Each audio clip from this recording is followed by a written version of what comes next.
Hello friends, I am Parul. Welcome to B plan. क्या आपको पता है वजीर एक्स कंपनी के 64.67 करोड़ रुपए फ्रीज कर दिए गए हैं?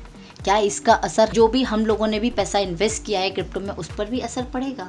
बहुत से लोग इंडिया में क्रिप्टो करेंसी के लिए वजीर एक्स ऐप यूज कर रहे थे, उनको भी लॉस होगा या उनका भी पैसा मारा जाएगा? ये तो आगे का टाइम ही बताएगा। आज आपको मैं इस वीडियो में ये सारी बातें बताने वाली हूँ कि ईडी ने ऐसा क्यों किया, क्या रीजन था। चलिए स्टार्ट करते हैं। ईडी ने क्रिप्टो करेंसी चलाने वाली कंपनी वजीर एक्स पर कार्रवाई करते हुए 64.67 करोड़ रुपीस फ्रीज कर दिए हैं। ये पैसे कंपनी के बैंक अकाउंट में थे, तो उन्होंने उस बैंक अकाउंट को ही फ्रीज कर दिया है। ईडी ने ये कार्रवाई मोबाइल ऐप के जरिए लोन देकर फ्रॉड करने वाली कंपनियों की मदद करने और उनके पैसे को क्रिप्टो करेंसी में बदलकर फॉरेन कंट्रीज में भेजने के खिलाफ जांच करने पर ये किया है। ये सभी कंपनीज अवैध तरीके से लोगों को पैसा इंटरेस्ट पर दे रही थी और भारी इंटरेस्ट के साथ उसको वसूल कर रही थी। इसके साथ साथ उन्होंने लोगों के फ़ोन का डाटा भी चोरी किया हुआ है, जिसकी वजह से उनको लोगों को ब्लैकमेल भी किया जा रहा है।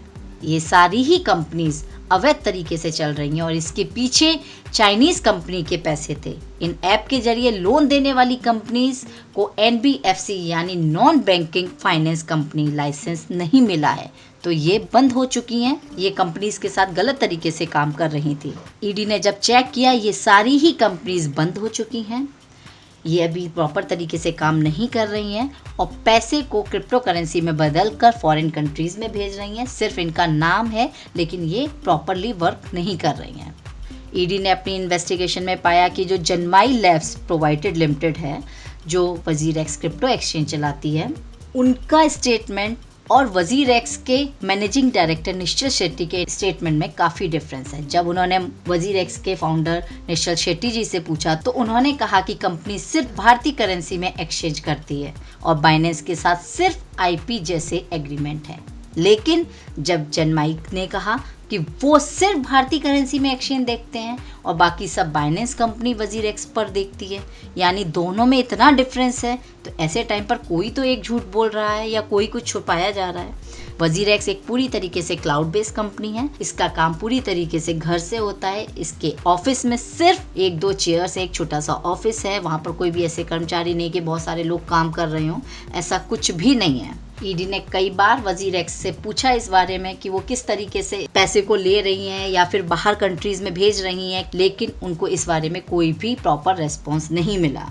वजीर एक्स ने बताया कि 2020 से पहले की बैंक खातों के जरिए क्रिप्टो एक्सचेंज करने का कंपनी के पास कोई रिकॉर्ड नहीं है, ना ही किसी तरीके का वेरिफिकेशन करवाया गया।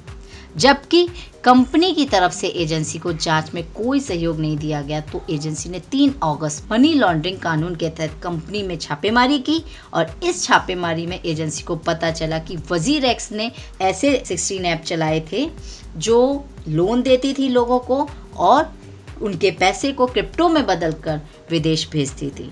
ये कंपनी सिर्फ और सिर्फ फ्रॉड है, इनका कोई भी वजूद नहीं है और कंपनी के डायरेक्टर समीर महात्रे के पास कंपनी के डाटाबेस का रिमोट एक्सेस है, लेकिन इसके बावजूद भी उन्होंने ईडी के साथ इसकी इंफॉर्मेशन शेयर नहीं की।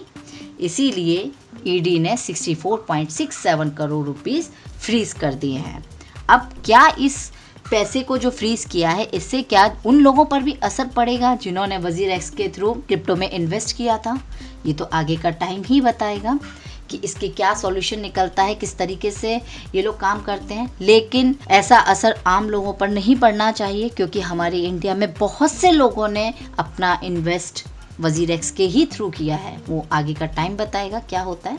तो आई होप आपको ये मेरा वीडियो पसंद आया हो, थोड़ा बहुत भी इन्फॉर्मेटिव लगा हो, तो लोगों को शेयर कीजिए और इस चैनल को सब्सक्राइब कीजिए। Thank you.